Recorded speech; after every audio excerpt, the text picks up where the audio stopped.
Mengapakah kita menghargai hari Sabat dan hari Paskah sekarang? Karena itu mengandung arti kembalinya kepada Tuhan. Merayakan Paskah bermakna bahwa kita kembali kepada Tuhan. Itulah sebabnya mengapa Raja Hizkia telah menyuruh pesuruh-pesuruh mengantarkan suratnya ke seluruh Israel dan setiap kota di Yehuda. Mereka yang kembali kepada Tuhan telah menerimanya dengan sukacita dan merayakan Paskah. Tetapi, bagaimana dengan mereka yang tidak kembali kepada Tuhan? Mari kita cari sikap seperti apa yang mereka miliki dengan membaca ayat 10. 2 Tawarikh pasal 30 ayat 10. Ketika pesuruh-pesuruh cepat itu pergi dari kota ke kota, melintasi tanah Efraim dan Manasye sampai ke Zebulon, bagaimana tanggapan mereka? Mereka ditertawakan dan diolok-olok. Ketika pesan, kembalilah kepada Tuhan, diantarkan, orang-orang menertawakan dan mengolok-olok. Bukankah ini berarti bahwa mereka tidak akan kembali kepada Tuhan? Bagaimana akibat bagi mereka? Apakah mereka makmur atas apa saja yang mereka lakukan? Apakah negaranya menjadi kuat? Mereka telah dibinasakan tanpa kecuali. Saat melihat sejarah masa lalu, kita dapat segera menyadari akibat yang tercatat di 2 Tawarikh pasal 30 diulangi sekarang juga. Segala pesan Injil yang kita beritakan adalah pesan Tuhan. Pikirkanlah Raja Hizkia dan pesuruh-pesuruh.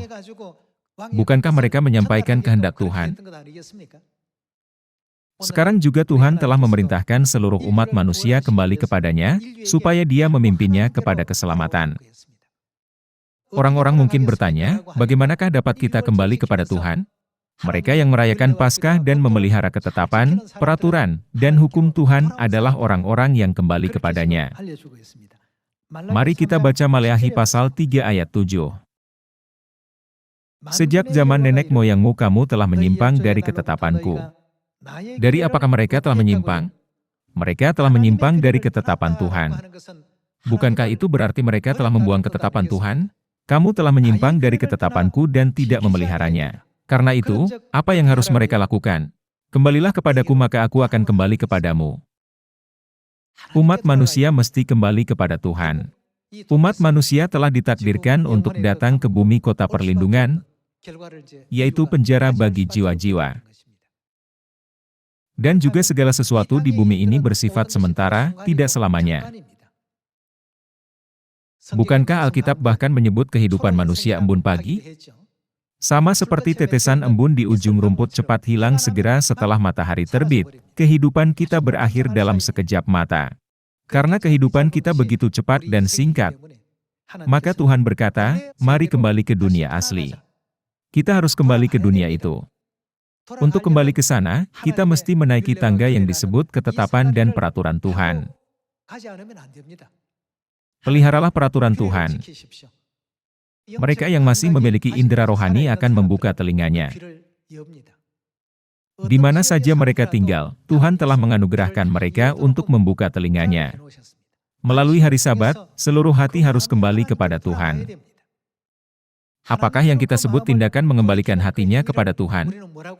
Itu disebut pertobatan. Jadi, 2000 tahun yang lalu, saat Yesus mulai beritakan Injil, Dia berkata, bertobatlah, sebab kerajaan sorga sudah dekat. Dia pertama menyatakan pesan ini, kemudian mulai memberitakan Injil. Inilah kehendak Tuhan. Pikirkanlah perumpamaan akan anak yang hilang. Ketika anak yang hilang, yang telah pergi ke negeri yang jauh, kembali kepada ayahnya, kebahagiaan diberikan kepadanya sejak waktu itu.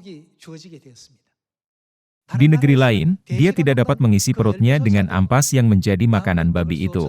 Apa yang Tuhan ingin tunjukkan kepada kita melalui perumpamaan ini? Tidak bisakah kita dapat memastikan betapa berbedanya situasi kita saat ini dan kerajaan sorga?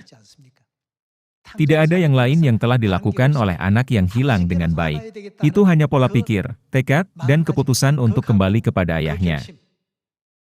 Semoga pesan ini dapat disampaikan kepada seluruh umat manusia. Saya akan mengakhiri khotbah hari ini. Terima kasih.